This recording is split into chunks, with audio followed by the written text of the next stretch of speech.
에베소서 강해 그리스도 안에서 자람 9번째 시간, 거룩과 의의 옷을 입은 성령의 새 사람. 거룩과 의의 옷을 입은 성령의 새 사람. 우리 4장 17절에서 32절까지의 말씀을 함께 또 눈으로 입으로 함께 읽어보도록 하겠습니다. 그러므로 내가 이것을 말하며 주 안에서 증언하노니 이제부터 너희는 이방인이 그 마음에 험한 것을 행함같이 행하지 말라. 그들의 정명이 어두워지고 그들 가운데 있는 무지함과 그들의 마음이 굳어짐으로 말미암아 하나님의 생명에서 떠나 있도다. 그들이 감각 없는 자가 되어 자신을 방탕에 방임하여 모든 더러운 것을 욕심으로 행하되 오직 너희는 그리스도를 그같이 배우지 아니하였느니라. 진리가 예수 안에 있는 것 같이 너희가 참으로 그에게서 듣고 또한 그 안에서 가르침을 받을진대 너희는 유혹의 욕심을 따라 썩어져가는 구습을 따르는 옛사람을 벗어버리고 오직 너희의 심령이 새롭게 되어 하나님을 따라 의와 진리의 거룩함으로 지으심을 받은 새 사람을 입으라. 그런즉 거짓을 버리고 각각 그 이웃과 더불어 참된 것을 말하라. 이는 우리가 서로 지체가 됨이라. 분을 내어도 죄를 짓지 말며 해가 지도록 분을 품지 말고 마귀에게 틈을 주지 말라.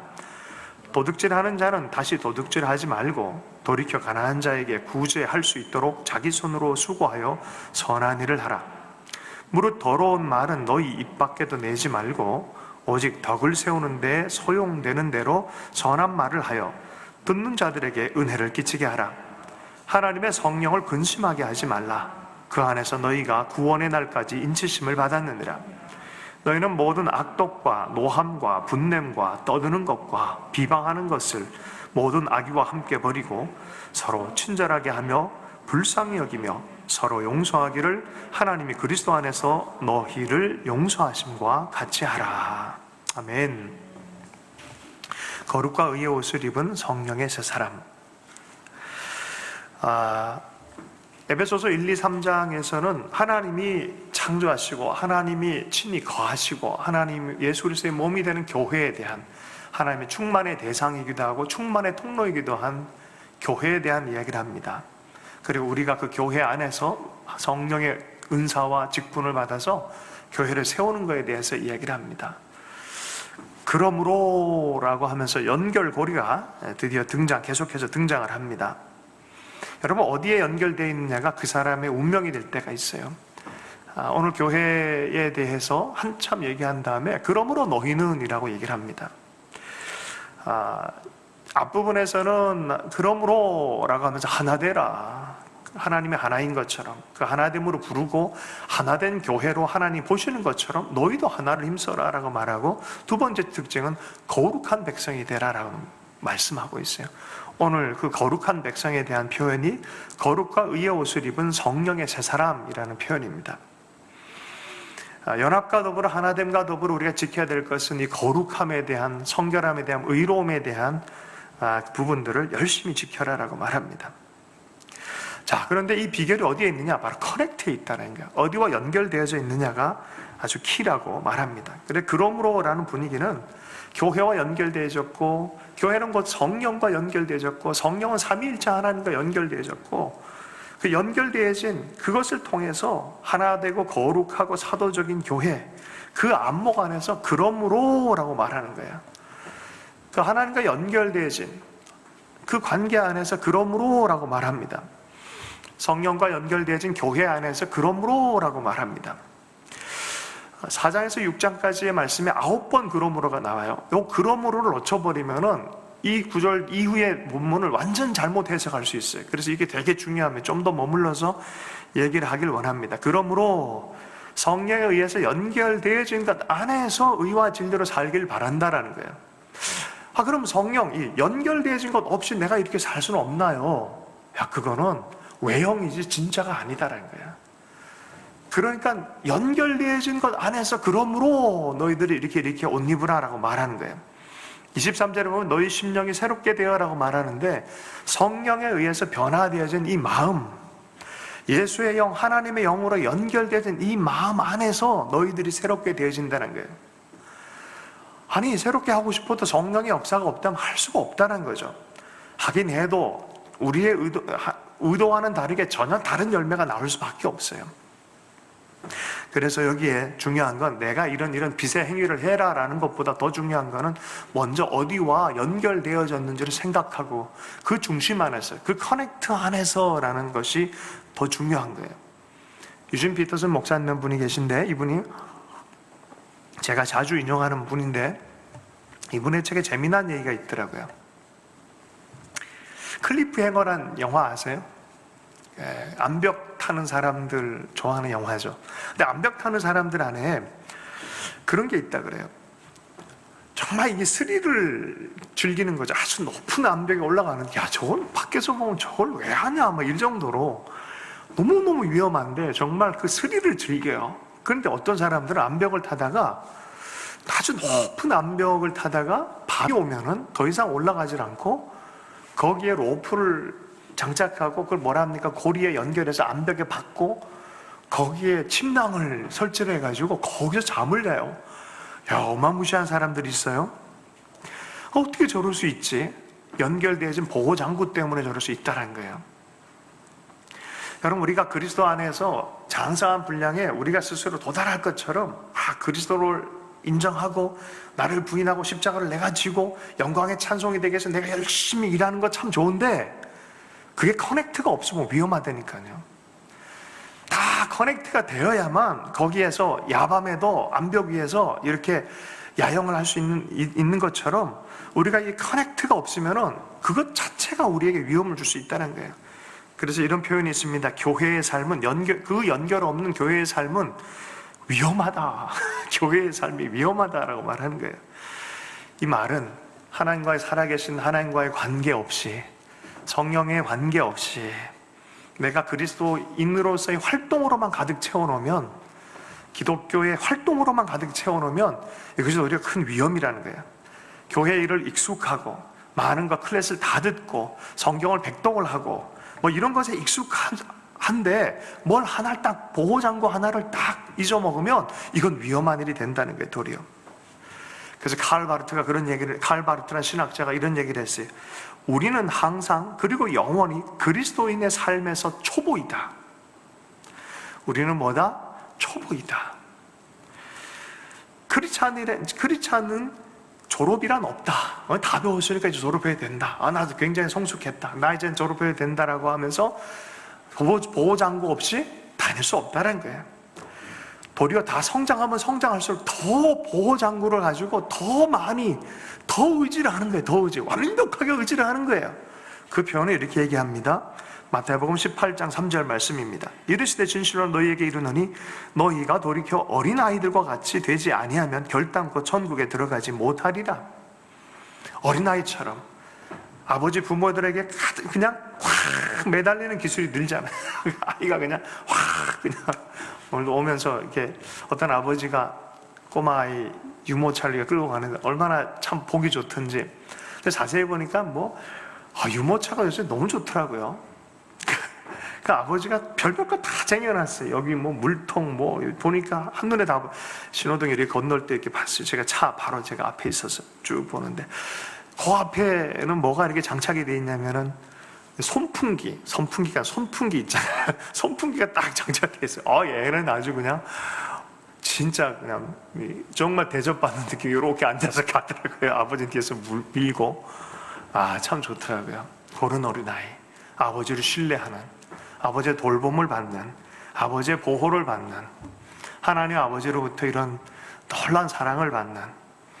여러분, 여기서 졸업할 거예요? 그거 안 돼요. 나 혼자 걸을 수 있어라고 그 보호를 내팽개치는 건 어리석은 자들인 거죠. 보호장구 없이 간다는 거죠. 암벽 타는 사람들에게도 초보가 있고, 초보는 그냥 대충 보호장구 대충 하고 막 대충 그냥 왔다 갔다 하죠. 교회에도 하나님과 유기체적인 관계 안에서 교회를 바라보면서 생동감 있게 살지 못하고 그냥 대충 이렇게 하다 보면 어떻게 보면 암벽에서 왔다 갔다 되게 위험하게 막 있는 거죠. 저 어떡하지, 떨어지면 큰일 나는데, 이런 느낌이 들 정도잖아요. 여러분, 우리는 다 하나님 앞에 어린아이처럼 그 보호장구의 그 관계 안에 꽉 매달려가지고 깊이 암벽에 탁 박으면서 우리의 삶을 살아야 돼요. 커넥트가 없으면, 보호장구가 없으면, 그리스도의 몸에 연결되지 않고 그 몸에 연결되지 않았다는 것은 그리스도의 또 머리, 그리스도이신 머리에 연결되지 않은 거죠. 그렇게 되면은 어린아이로 주님을 따르는 것이 아니라 어떻게 따르느냐? 내가 내 삶의 주인이 돼서 예수를 위해서 산다고 생각할 수 있다는 거죠. 경건마저도 그렇게 할 수 있다는 거예요. 내가 내 경건에 도달하려고 하는 착각을 가진다는 거죠. 타인을 막 돌보는데 막 경건을 가장한 사실 불링을 할 수도 있다는 거죠. 너는 왜 이러냐? 너는 왜 이러냐? 사실은 막 판단하고 있는 거예요. 그게 하나님과의 관계없이 막 진행되어진 사람들의 특징이에요. 위험한 거예요, 사실은. 여러분, 석탄 조각들이요, 옛날에 석탄 난로가 많이 있었어요. 석탄 조각들을 막 불타고 있을 때 하나를 밖으로 딱 내면은 막 불타다가도 금방 식어요. 탈 것 같은데. 근데 이걸 다시 집어넣으면, 옛날에 부흥사님이 이렇게 가르쳤어요.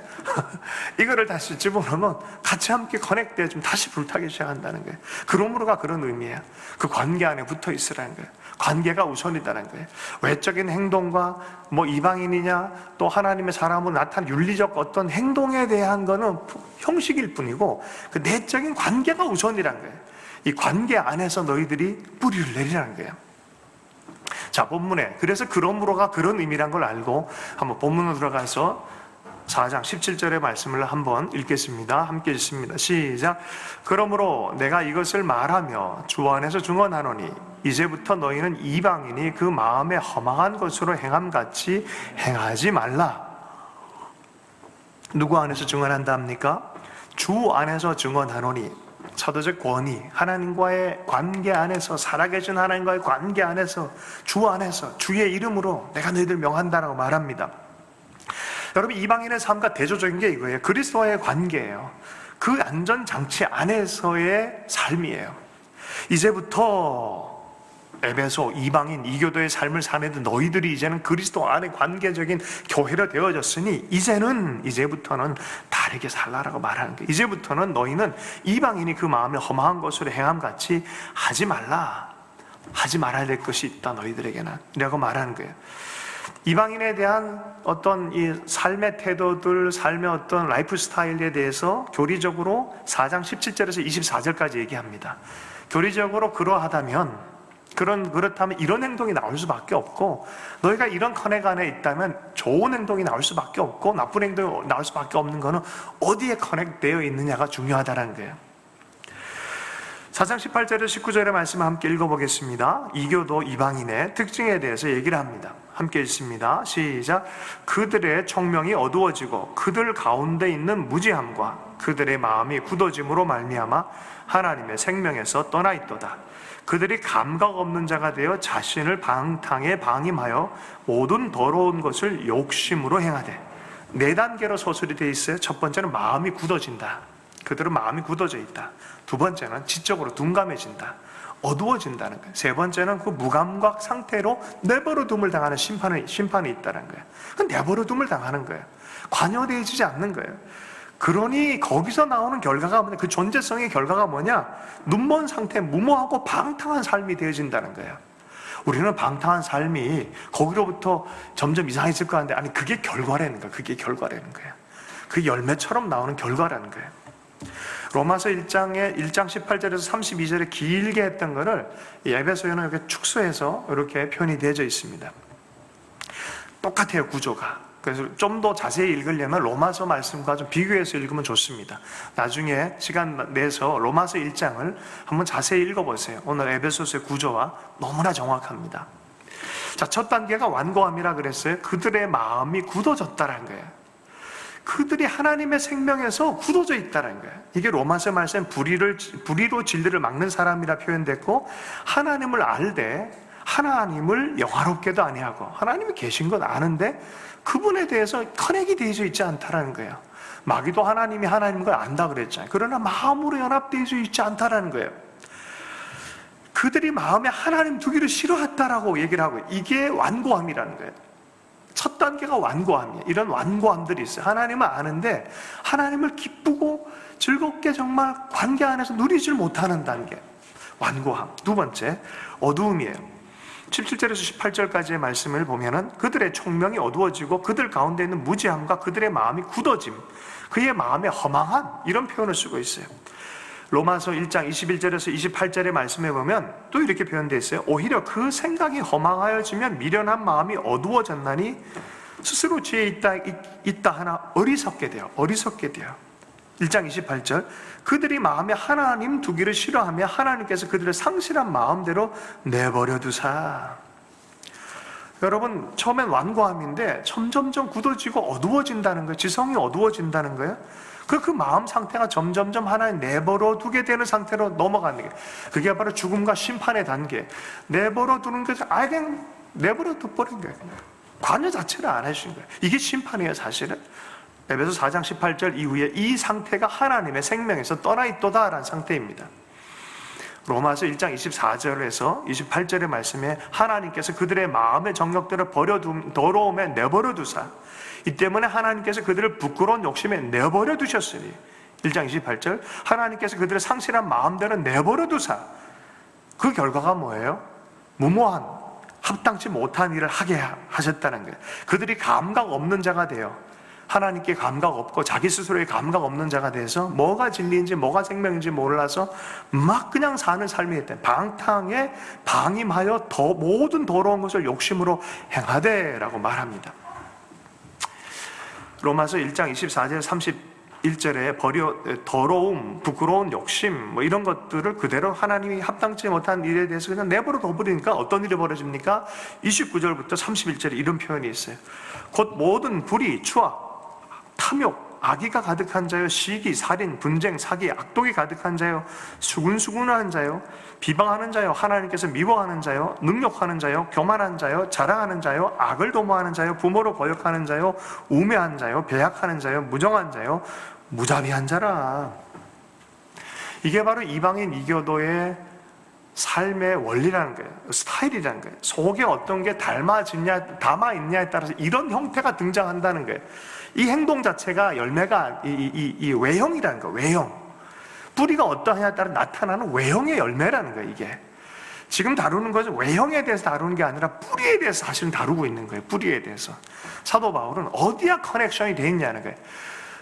어디와 커넥션이 되냐, 뿌리가 어디에 물이 내려져 있냐에 따라서 정말 시냇가에 심어진 깨끗한 물에 심어진 좋은 나무가 되면 시절을 따라 과실을 열매를 맺는데, 오염수에 뿌리가 내려져 있다면은 이건 아무리 열매가 나도 썩은 열매가 나올 수밖에 없다라는 거예요.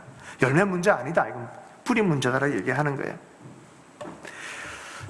제가 이 신학교 다닐 때 몇몇 20대 아이들, 대학생들을 성경 공부를 가르쳤던 적이 있어요. 한 번은 숙대 다니는 자매였는데 그냥 정말 이 자매의 삶이 참 기구한 게 말이죠. 어린아이인데도 막 별별 게 다 있었어요. 근데 이 아이의 성경 공부를 하고 복음에 대해서 가르치다가 이 아이가 어느 순간 예수 그리스도에 대한 것이 마음속에 빛이 되어서 들어왔어요. 그때 성경 공부하다 갑자기 중간에 가만히 있는 거예요. 근데 왜 그러냐 그랬더니, 전도사님 그랬더니 너무 처음으로 느껴보는 평강과 자유를 느낀다는 거예요. 처음으로 자기 자신을 있는 그대로 용납되어진 느낌을 받는다는 거예요. 평강이, 자유가 임하고 자기가 자기를 받아들이는 존중이 시작되어지는 경험을 한다는 거예요. 걔 진짜 대충 살았거든요. 삶이 변하더라고요. 그러지 마라 그러는데도 변하더라고요. 정말 신기하더라고요. 말이 변하고 행동이 변해요. 우리가 때를 따라서 좋은 장소에 좋은 시간대 안에 바른 말과 바른 행동을 할 필요가 있어요. 바른 말이라고 해서 제대로 되지 않은 시간, 제대로 되지 않은 장소에서 함부로 했다가 이게 문제가 생기죠. 이런 균형을 잡아주는 어떤 균형점이 딱 생기는 거예요. 예전과는 전혀 다른, 사리에 맞는 얘기를 하기 시작하고 관계에 맞는 얘기를 하기 시작하고 변화에 대한 얘기들이 말과 행동에서 자매가 이렇게 나오기 시작하는 거예요. 왜요? 관계 때문에 그래요. 그거 신비했습니다. 이제 설교 준비하다 갑자기 그 자매의 생각이 나는 거예요. 그래서 유진 피터슨 목사님의 책엔 더 심한 얘기가 있더라고요. 아메리칸 스타일로 살았던 자매가 우리 목사님과 대화하면서 주님의 마음을 알기 시작하고 하지 말아야 될 것들에 대한 그 삶에 대해서 하나님과 커넥으로 말미암아 변화가 일어나는 것에 대한 이야기를 하나님과 관계 안에서 해석을 되어지며 순종하기 시작할 때 동거의 생활이 청산되어지고 잘못된 생활이 청산되어질 뿐만 아니라 2년 반 이후에 아름다운 축복받는 도리어 그 관계 전체가 변화가 돼서 축복받는 결혼을 한 이야기 스토리가 있습니다. 그리고 우리의 삶은요, 어떤 정체성에 따라서 하지 말아야 될 게 결정이 되어진다는 거예요. 그러나 궁극적으로 드러나는 것은 해야 될 것에 의해서 또한 우리가 우리됨에 대해서 드러나기 시작한다는 것입니다. 그래서 그리스도인의 삶에 대해서 어떤 걸 또 행해야 되는지에 대한 말씀이 20절과 24절까지의 말씀입니다. 우리 함께 읽어보겠습니다. 4장 20절과 24절까지의 말씀입니다. 함께 읽습니다. 오직 너희는 그리스도를 그같이 배우지 아니하였느니라.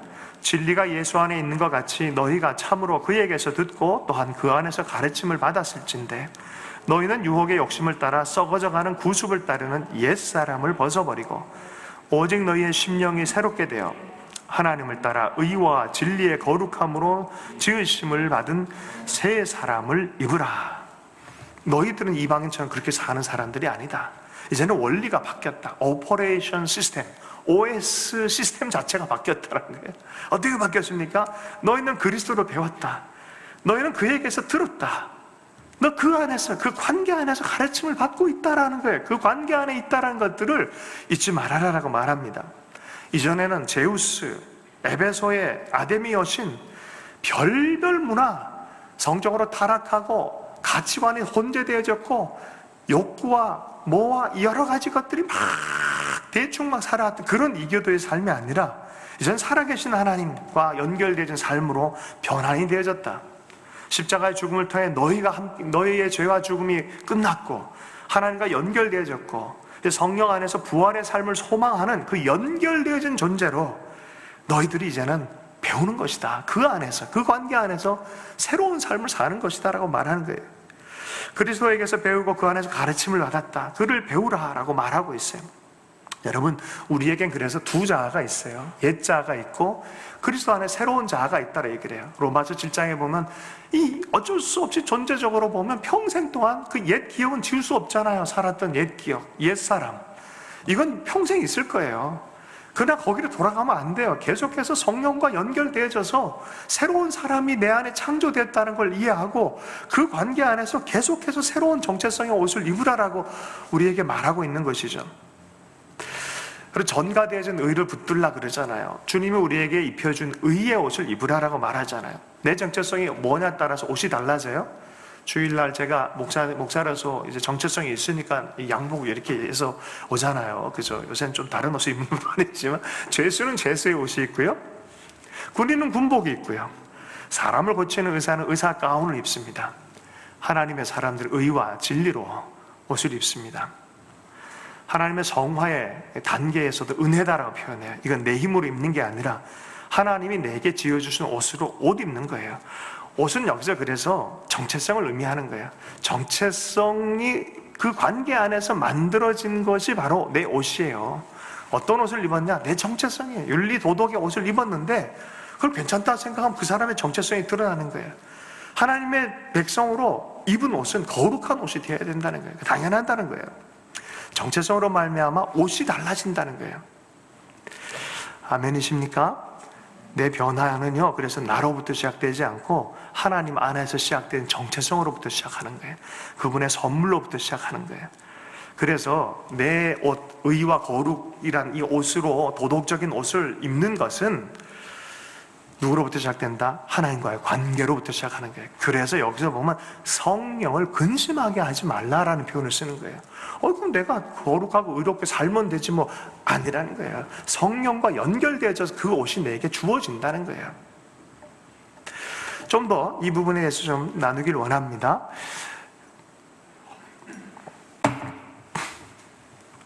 여러분, 야생 동물이 이렇게 먹이를 잡아먹은 걸 이렇게 볼 때 사람이 다가가면 도망가잖아요. 유진 피터슨 목사님도 미국 환경에 있다 보니까 독수리가 이제 사슴을 잡아서 이렇게 썩은 고기를 먹고 하는 그런 장면들을 보게 됐다는 거예요. 가까이 가는데 날아가지 않고 이렇게 있는 모습이, 독수리가 분명히 자기를 봤는데 그 모습을 이렇게 진행을 하더라는 거죠. 그 부분에 있어서 갑자기 어떤 느낌이 들었냐면 자기를 인사이더로 껴준 느낌을 받았다 그래요.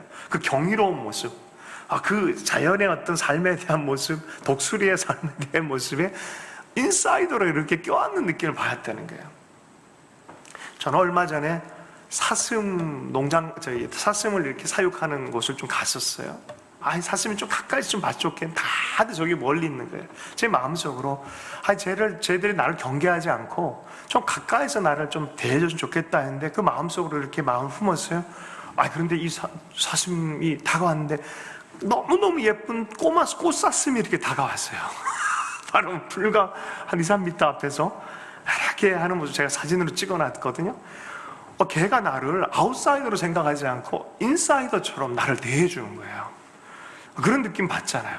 좀 더 한 얘기를 들면, 제 친구 우리 구본우 목사님이 있는데 장신대 신학대학교 앞에 카페를 시작했어요. 거기 가보면 영업부장이 있어요. 영업을 잘한 영업부장이 있는데 누구냐면은 강아지예요. 찰스라는 애예요. 얘는 장신대에 있는 모든 학생을 다 영업을 해요. 어떤 방식으로 하느냐, 지나가고 그 문을 열면 가가지고 환대를 해요. 아웃사이더처럼 느끼게 하지 않고 인사이더처럼 느끼게 해줘요. 사람들을 인사이더처럼 이렇게 느끼게 해줘요. 그러면은 바라보는 내가 어떤 마음이 듭니까? 여기는 가족 같고, 이 녀석이 참 내 가족 같고, 그것이 그냥 왜 멀리 있는 게 아니라 정말 그 한 가족 같은 느낌을 나를 만들어준 느낌이 카페 분위기에 나지 않겠어요? 여러분, 성령님이 우리를 지켜볼 때 아웃사이더처럼 느끼게 해서는 안 된다는 거예요. 그분이 내 삶의 인사이더처럼 느낄 수 있도록 그분을 근심하게 해서는 안 된다는 거예요. 여러분, 성령님은 화려하게 드러나시는 분이 아니에요. 그래서 어떤 신학자는 그런 얘기를 해요. 성령님은 굉장히 수줍으신 하나님이다. 비둘기 같은 성령님은 너무 젠틀하시다는 거예요. 비둘기에 가까이 가서 우 하면 확 떠나는 것 같은 그런 게가 있잖아요. 민감해요, 되게. 성령께서는 굉장히 민감하세요. 그래서 민감하게 우리를 볼 때, 우리가 함부로 행한다든지 내 마음대로 행한다든지 이럴 때 주님은 속에서 근심하세요. 우리가 인사이더로 인정을 안 해드리면 우리를 지켜보는 그 눈이 근심하세요. 주님 오십시오. 내 가운데 좌정해 주십시오. 주님께서 역사해 주십시오. 여러분, 성령이 역사하면 자유의 영이, 여러분, 성령이 역사하고 우리 가운데 감동을 주면 성령이 계시고 자유함을 준다 그러잖아요. 그분께서는 하나님을 아바 아버지라 부르실게, 우리 존엄성이 어디에 있는지를 가르쳐 주신다 그러잖아요. 우리가 우리의 삶의 목적이 부활로 연결돼 하나님의 영광에 연결됐다는 것을 성령은 끊임없이 우리에게 가르쳐 준다 그래요. 보이지 않지만, 화려하게 느껴지지는 않지만 사실은 우리 삶의 뒤에서 가장 중심에서 자연스럽게 우리를 이끌어 가시는 분이 성령이라는 거예요. 여러분, 성령께 민감하기를 원합니다. 성령님이 우리에게 입히시는 옷이 바로 의와 거룩의 옷이에요. 여러분, 우리가 성령께 집중한다면 우리 삶 안에 너무나 자연스럽게, 그 관계 안에서 자연스럽게 의와 거룩으로 옷 입혀지는 것이 오늘의 말씀이에요. 그래서 하나님을 본받는 삶에 대해서 구체적인 삶의 열매들이 이렇게 나온다는 거예요. 거짓을 말하지 않고 진리를 말하라. 화를 내지 말고 너희의 분노가 의로운지 확인해라. 도둑질하지 말고 수고하고 구제하라. 너희의 입을 악을 위해 사용하지 말고 선을 위해 사용하라. 불친절하거나 악독을 품지 말고 용서해라. 한번 읽어보겠습니다. 4장 25절에서 32절까지의 말씀 한꺼번에 다 한번 읽어보겠습니다. 함께 읽습니다. 시작. 그런즉 거짓을 버리고 각각 이웃과 더불어 참된 것을 말하라. 이는 우리가 서로 지체가 됨이라. 분을 내어도 죄를 짓지 말며 해가 지도록 분을 품지 말고 마귀에게 틈을 주지 말라. 도둑질하는 자는 다시 도둑질하지 말고 돌이켜 가난한 자에게 구제할 수 있도록 자기 손으로 수고하여 선한 일을 하라. 무릇 더러운 말은 너희 입에도 내지 말고 오직 덕을 세우는데 소용되는 대로 선한 말을 하여 너희 듣는 자들을 은혜를 끼치게 하라. 하나님의 성령을 근심하게 하지 말라. 너희 안에서 그 안에서 너희가 구원의 날까지 인치심을 받았느니라. 너희는 모든 악독과 노함과 분냄과 떠드는 것과 비방하는 것을 모든 악의와 함께 버리고 서로 친절하게 하며 불쌍히 여기며 서로 용서하기를 하나님이 그리스도 안에서 너희를 용서하심과 같이 하라. 근데 여기서 보면요, 하나님의 성령을 근심하게 하지 말라. 또 4장 32절에 하나님이 그리스도 안에서 너희를 용서하신 것 같이 그 관계 안에서요, 이러한 모든 것들을 행하라라고 말합니다. 여러분, 이 하나님과의 관계없이 내가 이런 것을 도덕적으로 윤리적으로 내가 성취하려고 할 때는요, 내가 성취하면 내 의가 나와요. 그리고 다른 사람 또 판단하기 시작합니다. 성령께 이끌림 받아서 그 관계 안에서 우리가 이것이 너무나 자연스럽게 나타나는 게 성경적인 거예요. 여러분, 그래서 다윗이 범죄했을 때 기도한 것이 이제 이해가 되는 거예요. 시편 51편에 보면 다윗이 간음죄와 살인 교사죄를 범했잖아요. 지금으로 해도 이거는 25년 아니 30년 종신형을 받을 죄예요. 근데 그것을 회개할 기회를 얻었어요. 하나님의 말씀이 떨어졌어요. 그랬을 때 그가 노래했던 시편이 시편 51편의 말씀이에요. 거기에 어떤 걸 하냐면 자기 행위를 돌이키기 위해서 내가 열심히 하겠습니다, 회개합니다, 이러질 않아요. 뭘 간구하냐면 정결한 마음을 주십시오, 정직한 영혼을 주십시오. 내가 나 자신에게 있는 모습 그대로 볼 수 있도록, 내 모습을 대면할 수 있도록 주님 정직한 영혼을 주십시오, 정결한 마음을 주십시오. 하나님 앞에서 멀리하지 마시고 주의 성령을 내게서 거두지 마십시오. 하나님의 성령이 와야 내가 바른 거울 앞에 설 수 있습니다. 하나님의 성령이 역사해 주셔야 내가 정결함과 거룩함의 옷을 입을 수 있습니다 라는 거예요. 그분 앞에 머무는 거예요. 그분의 얼굴을 구하는 거예요. 그로 말미암아 우리에게 그러한 열매들이 맺혀지는 거죠. 저는 요한복음 8장의 말씀 볼 때마다 이 말씀 구절의 영적 원리가 다시 한번 떠오르게 되어집니다. 간음하다 잡힌 여자가 나타났어요. 다 돌로 치려고 그랬어요. 예수님을 잡아놓으려고 플롯을 꾸민 거죠. 음모를 꾸민 거죠. 예수님이 뭐라 했습니까? 뭡니까? 죄 없는 자가 돌로 치라 그래요. 정죄할 자격이 있는 자 없다. 두 번째, 나도 너를 정죄하지 않겠다. 예수님께서 역사하시고 성령이 역사하면요, 정죄함이 없어져요. 나도 너를 정죄하지 않겠다. 가서 죄를 범하지 말아라라고 말해요. 자, 근데 이게 너무나, 야, 이거 어떻게 하지? 어떻게 죄를 안 범할 수 있지, 사람이? 아니, 늘 쓰러지는 거 아닌가? 그 다음에 놀라운 역사가, 놀라운 비결이 거기 있어요. 그날은 심하토라라고 해서 말씀의 빛 절기를 끝내고, 그 새벽에 끝내고, 그 아침에 일어났던 일이에요. 말씀의 절기. 우리 식으로 하면 광복절. 빛이 시작되는 그때. 다시 빛을 찾은 그때. 어저께는 7월 7일 칠석. 제대로 된 만남을 했을 때, 만남과 빛이 시작되는 그 절기에 이 여인에게 말씀한 게 뭔지 알아요? 죄를 범하지 않은 비결이 뭔지 알아요? 나의 빛에 거하라는 거예요. 그분과의 관계가 너의 빛에 거하는 방식이다. 그를 생각하고 그의 관계 안에 늘 머물고 그를 묵상하고 그를 따라오는 삶을 살아라는 거예요. 그러면은 빛 안에 머무는 삶을 살 수 있다는 거예요. 그래서 자연스럽게 의와 거룩함으로 옷 입은 옷을 입을 수 있다는 거예요. 여러분, 가서 다시는 죄를 범하지 마. 내가 내 힘으로 할 수 있다고 절대 못합니다. 안 됩니다. 우리의 커넥이 어디에 있냐에 따라서 우리는 죄를 범하지 않고 죄를 이길 수 있는 능력이 거기로부터 나오는 줄로 믿습니다. 나의 빛 가운데 행하라. 나의 관계 안에. 비결은 관계입니다. 커넥입니다. 성경께 커넥되어진 교회이다. 너희들 그것을 알아서 함께 연합되어져라. 성령의 역사에 함께 연합되어져라. 여러분, 성경을 읽어도 내 노력으로 읽으면 문자를 읽는 것입니다. 거기는 어떤 것도 역사가 없어요. 그러나 성령께 의지하고 하나님 감동을 주십시오. 문자가 어느 순간 살아있는 말씀으로, 영감된 말씀으로 내 삶을 끌어가요. 여러분, 성경을 많이 암송하는 이유도 그런 이유예요. 내 생각이나 마음을 통로예요, 통로. 그건 통로예요. 많이 외워두십시오.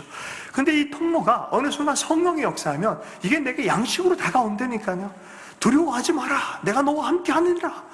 읽었던 문자 글이, 성경 글이 어느 순간 내게 양식으로 온다니까요. 할렐루야.